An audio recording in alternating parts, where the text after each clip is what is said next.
Good morning, it's June 9th, and this is To My Liberal Friends. Apologize for not having one yesterday, but things got busy here and didn't get one done. Well, the United States has been the major world power for decades. They are the beacon of freedom that people from around the world seek to be part of and enjoy.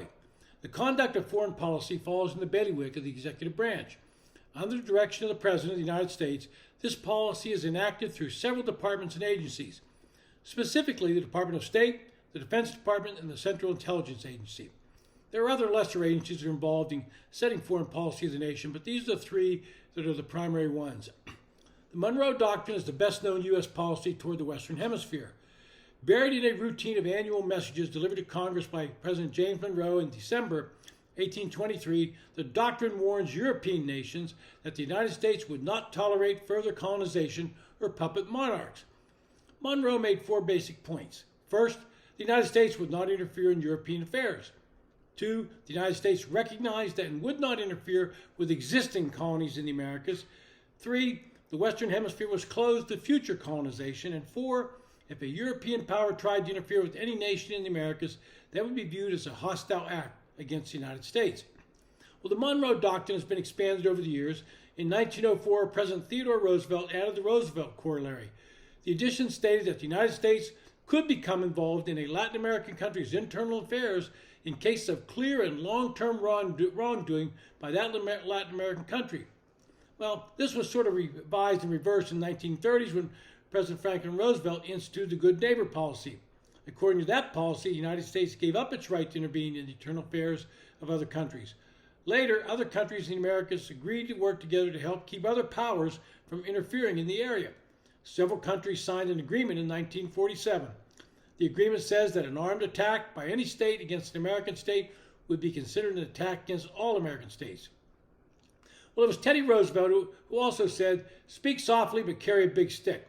In other words, make it plain to any foreign entity that the President would be prepared to take appropriate action to stop any foreign power from threatening the United States, and under the Monroe Doctrine, that would mean any power threatening us by establishing a presence in the Americas. We saw an example of this policy being enforced during the Cuban Missile Crisis. Then President John Kennedy made it very clear that he would not tolerate the Soviet Union establishing a missile base on the island of Cuba. Kennedy forced the hand of Nikita Khrushchev, and the missiles were removed. We now have a new threat, and once again it involves Cuba. News reports indicate that China may have entered into an agreement with Cuba to set up an electronic monitoring station on the island in exchange for several $billions. Well, Cuba's cash-strapped, so they probably readily jumped at the opportunity to make this deal if, in fact, it's been culminated. An eavesdropping facility in Cuba, roughly 100 miles from Florida, would allow Chinese intelligence services to scoop up electronic communications throughout the southeastern U.S., where many major military bases are located, and they would also be able to monitor U.S. ship traffic. Officials familiar with the matter said that China had agreed to pay cash-strapped Cuba several $billions to allow it to build the station, and that the two countries had reached an agreement in principle. This news comes in the midst of the Biden administration's effort to improve U.S.-China relations after months of acrimony that followed a Chinese spy balloon's flight over the U.S. earlier this year. This will certainly pose a stiff test to Joe Biden and how he will deal with China. In recent days, we have witnessed a much more aggressive China. There were close encounters between U.S. ships and Chinese ships in the Taiwan Strait. And then we have the Chinese military aircraft flying very close to U.S. planes. We will have to see how Joe Biden will react. He has conducted a very weak foreign policy to this point in time in his administration. We all witnessed the Afghanistan debacle. He has gone hat in hand to Saudi Arabia and got nothing in return. He waffled on support to Ukraine when it was necessary. It would have provided the necessary arms to repel an overrated Russian military. And Chinese President Xi Jinping has realized that Biden will be slow to react when China pushes the envelope.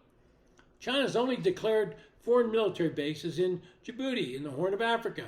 It has embarked on a global port development campaign in places including Cambodia and the United Arab Emirates. U.S. officials say this effort is aimed at creating a network of military ports and intelligence bases to project Chinese power around the globe. If Biden allows China to establish this so-called electronic spying station in Cuba, you can bet that some experts will wonder if President Xi has something on Biden based on the dealings of Hunter Biden. There's the FBI form that says a trusted informant told them the Biden was paid millions of dollars. for the right decision. It remains to be seen if that allegation is corroborated. Biden has many tools in his kit if he wants to use them. He can ratchet up the isolation of Cuba and place more economic sanctions on nations doing business with Havana. More importantly, he can place economic sanctions on China. But as of this morning, the administration is downplaying this move by the Chinese and casting doubt that it's actually occurring. But if they are proven wrong, it would only create the belief that Xi has something on the Biden family. It will be interesting to watch how the White House responds to this latest aggressive move by China. It's been To My Liberal Friends. Thanks for listening. If you have any comments, please share them. I'd love to hear what you think and recommend it to your friends.